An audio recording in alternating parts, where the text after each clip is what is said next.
This is, of course, going to be perhaps very distressing to some people listening to this episode, but the notion also has to be discussed about the possibility that some of the events that occur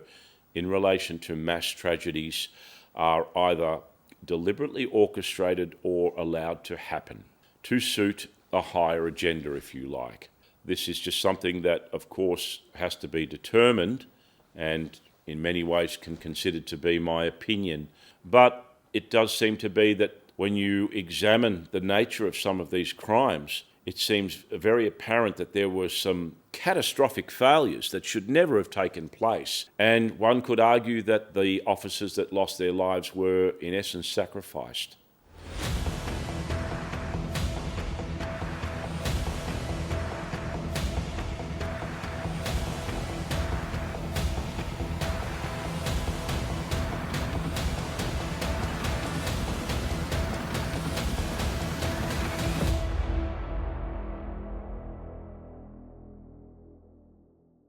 Thank you for joining us for this episode of the Wasp Files. New episodes will be uploaded every Tuesday at 7 p.m.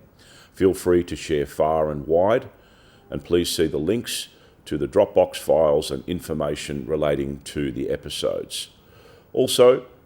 without any obligation, please see the Buy Me a Coffee campaign, which helps keep the channel running and also provides profits to my friends who are survivors from Port Arthur who have supported me on this journey. Thank you.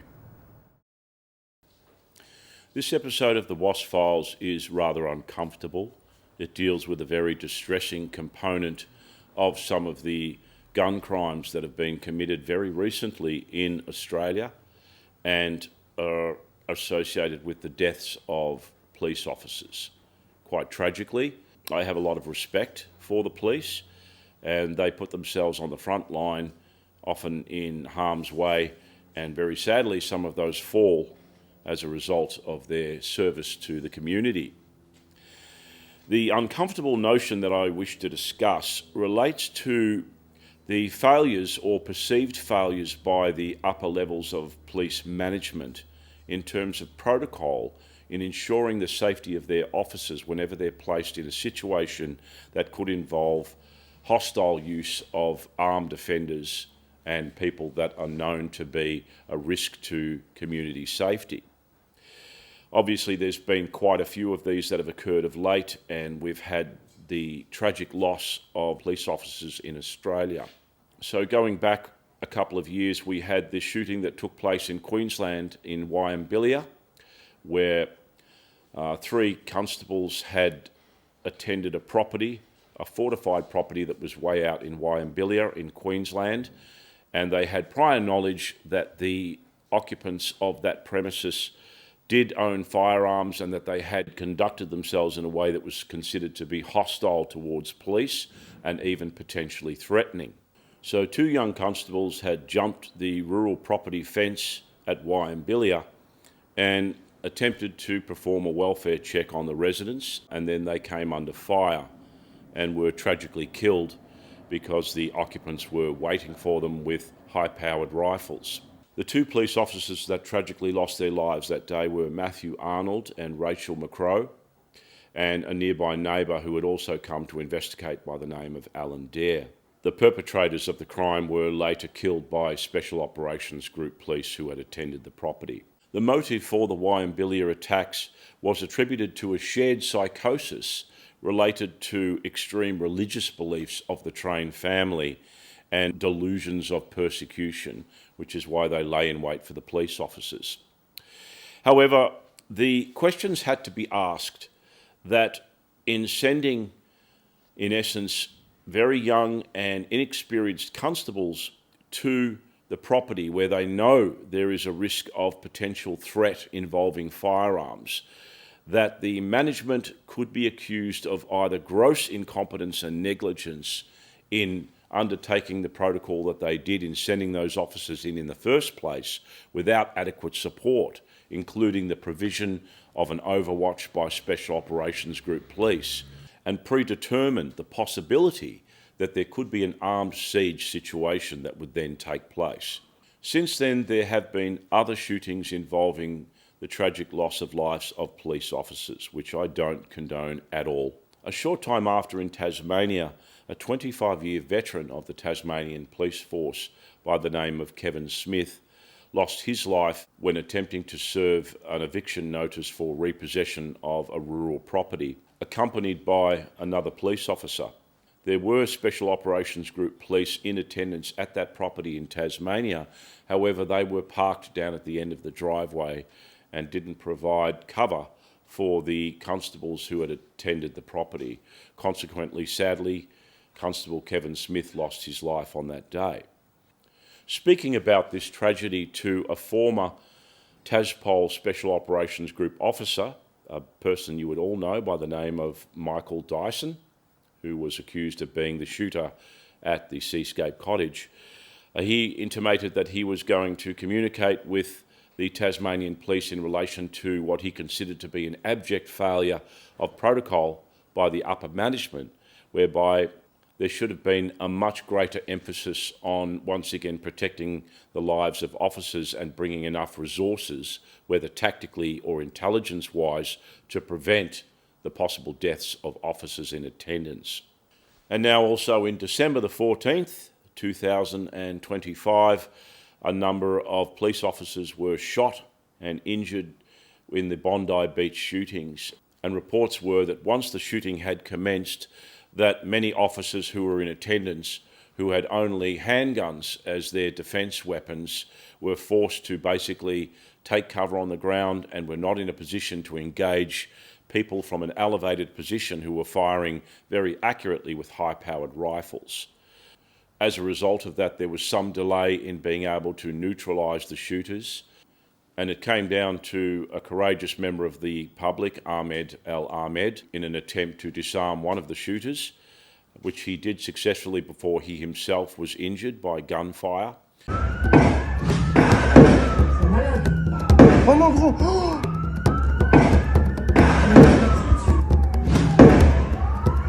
And then later, a police officer who managed to gain enough proximity with his handgun to be able to shoot and neutralise Sajid Akram, who was the father. The son, Naveed, was also shot and injured, but he survived the shooting and is awaiting trial.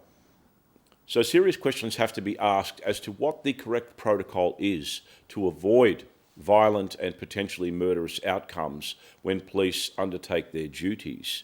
as opposed to trying to resolve conflicts and approach potentially dangerous offenders in an environment whereby they can be contained and arrested or charged and restrained without the loss of life. I have been informed by a member of the police that the correct protocol is, rather than to send the troops in, boots and all, and to force entry into properties where they then might be shot or at least come under fire, that the idea is to watch and wait covertly and wait for an opportunity where someone who is under suspicion of any kind of serious violent crime is then obviously unarmed and in a non-threatening situation, so as whether they go shopping or they go out to collect their mail, and that is when they are intercepted. In the case of the Porepunkah shootings, which took place in Porepunkah, which is a rural community in Victoria, once again you had a situation where 10 police officers were directed to attend the property where Desi Freeman, who was in essence known to be, shall we say, an activist in relation to government and police activities, quite outspoken and very volatile at times, and that he had attempted to issue a summons to the then Premier of Victoria, Daniel Andrews, to appear on charges in the court relating to treason, and that prior to that engagement, police officers were directed to attend his property, which he was staying in, a bus that was situated on the rural property, and that they attempted to force entry and were fired upon, and sadly 2 police officers lost their lives. The weapon used apparently was a homemade shotgun, and following that shooting, the other police officers took cover, and Desi Freeman had vanished into the surrounding mountainous area, which he was very familiar with, and to this day has vanished from the local area and police are at a loss as to the whereabouts or condition of Desi Freeman. There have been some reports that he may have left the state. Other reports are surfacing in the media that he may have been killed. So it can be argued that the Porepunkah shootings, which coincidentally came about just before Desi Freeman was going to issue a summons on Daniel Andrews to attend in court, and my understanding is if you're issued a summons, you have to attend. And then, of course, the day before the scheduled court case with Daniel Andrews, the police officers had attended and the shooting took place at Porepunkah. Following on from that shooting, the poster boy for evil seemed to be sovereign citizens, which is an oxymoron because there's no such thing as a sovereign citizen. You're either a sovereign or a citizen. However, the fingers were then very quickly pointed towards Desi Freeman as being a sovereign citizen, and therefore they were the new targeted resistance that needed to have the authorities put the crunch on them. Some of those sovereign citizens discovered to their distress that because of their belief system that they were considered to be unfit and improper persons to hold firearms licences, and that their licences were then cancelled. This goes to the notion that, once again, the Hegelian dialectic, which is problem, reaction, solution, could suggest that the problem is the rise in Australia of sovereign citizens and resistance to government authority. Then there is the shock reaction to the shooting, and then, of course, the solution the authorities bring in, which is we're now going to target people who they would consider to be sovereign citizens and restrict their access to firearm ownership. But the salient issue, once again, is that in sending 10 armed police officers to a property to engage someone that was known to be, if nothing else, resistant towards police, that they placed those officers in direct harm, and consequently that resulted in a loss of life and injuries. And once again, the question has to be asked, why was the Special Operations Group Police not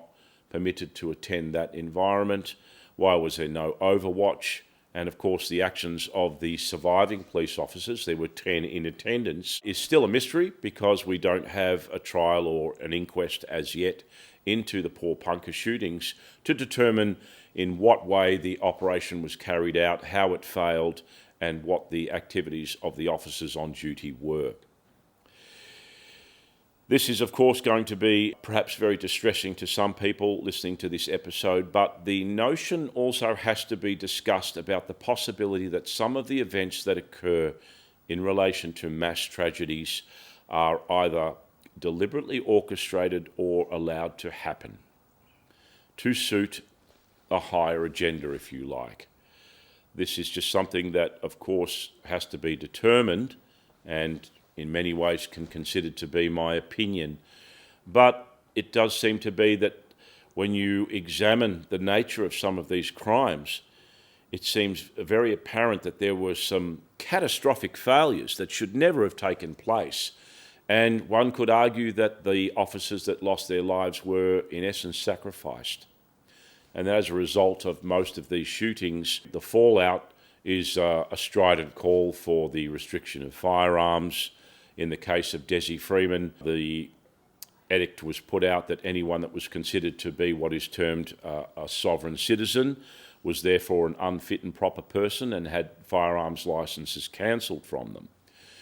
So, in many ways, you could argue that the fallout that comes from the loss of police officers' lives, particularly police officers that were young, fresh on the job, inexperienced, creates such a shockwave that once again it emotively persuades the general public that the right thing to do is to restrict, in some cases, firearm ownerships, and in other cases what you may consider to be basic human rights of belief and activity. In relation to that, in New South Wales, there was an incident where a fellow by the name of John Edwards, who was going through a divorce proceeding with his ex-partner, had attempted to join 2 pistol clubs in New South Wales, and according to his testimony of the way he was talking about his ex-partner, the pistol clubs were that concerned that they denied him membership to the clubs, meaning that he could not obtain a pistol licence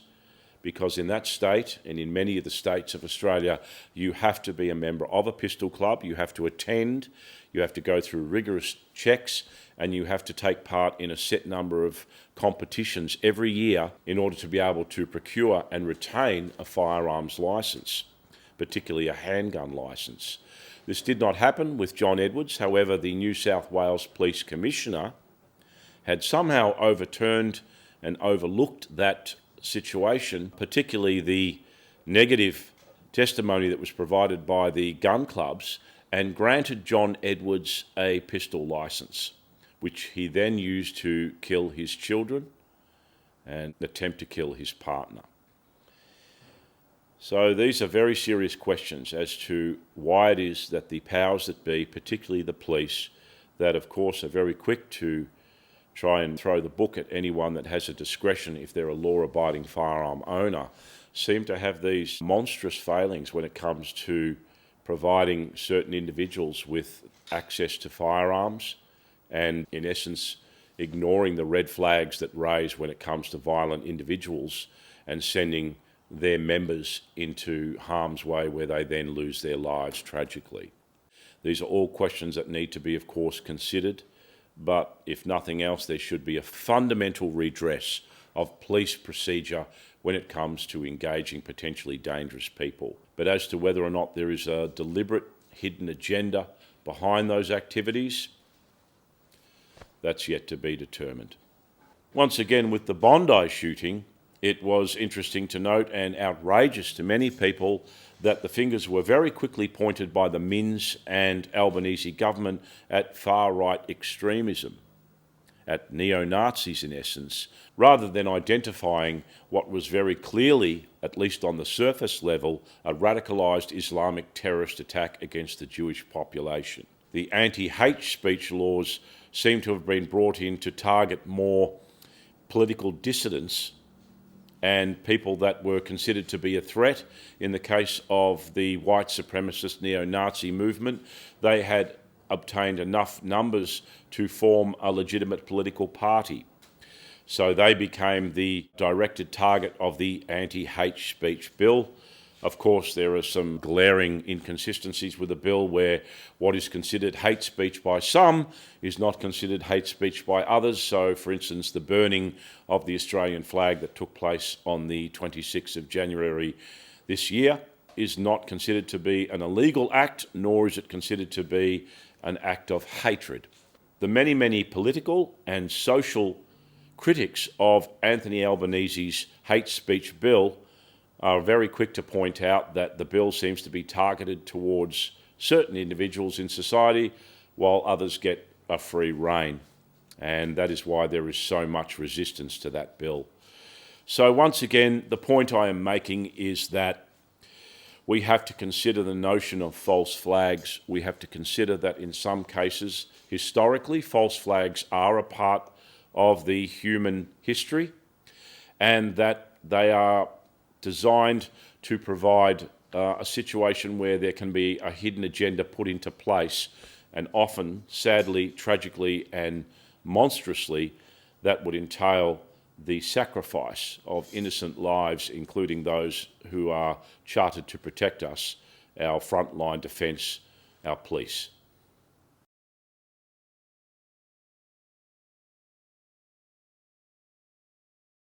Thank you for joining us for this episode of the Wasp Files. New episodes will be uploaded every Tuesday at 7 p.m. Feel free to share far and wide, and please see the links to the Dropbox files and information relating to the episodes. Also, without any obligation, please see the Buy Me a Coffee campaign, which helps keep the channel running and also provides profits to my friends who are survivors from Port Arthur who have supported me on this journey. Thank you.